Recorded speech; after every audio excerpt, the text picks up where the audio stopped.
నా పేరు రామ్. డిగ్రీ అయింది. ఉద్యోగం కోసం నాలో నేను చాలా ఉద్యమాలు చేశాను. కొన్ని రిజల్ట్స్ నన్ను రిజెక్ట్ చేస్తే మరి కొన్నింటి కోసం నేను ఎదురు చూసేవాడిని.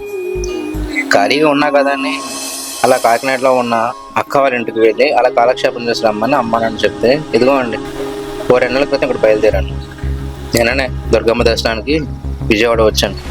దర్శనం ఇలా అయిందా అక్కడ నుండి ఫోన్, అమ్మ నిన్ను వెంటనే వైజాగ్ రమ్మన్నారు, ఉద్యోగం వచ్చింది, సర్టిఫికేట్ వెరిఫికేషన్ అని. ఫోన్ చూస్తే నా నెంబర్ నుండి 20 మిస్డ్ కాల్స్. ఊళ్ళోకి ఫోన్ ఎలా లేదు కదా. తిరిగి వెంటనే నాన్నకు ఫోన్ చేశాను. అమ్మ కూడా చాలా హ్యాపీ. ఇంకేంటి, షాపింగ్ వెళ్ళాలనుకున్న ఆలోచన నాపి అభి బస్ యాప్లో డైరెక్ట్గా వైజాగ్కి ప్రైవేట్ బస్కి ఒక టికెట్ బుక్ చేశాను. బెంచ్ సర్కిల్లో 9:30 డిపార్చర్, విండో సీటు.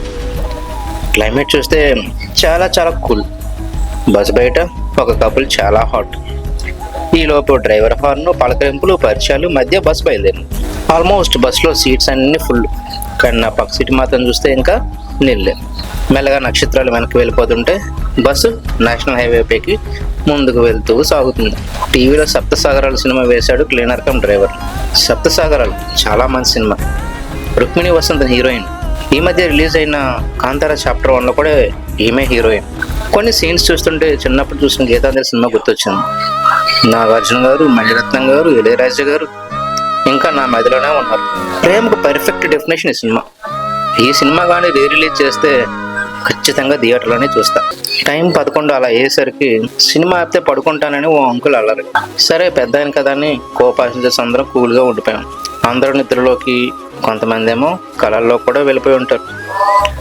ఉద్యోగం చేయబోతున్నాను అనే ఆరాటంలో నాకైతే నిద్ర రావడం లేదు.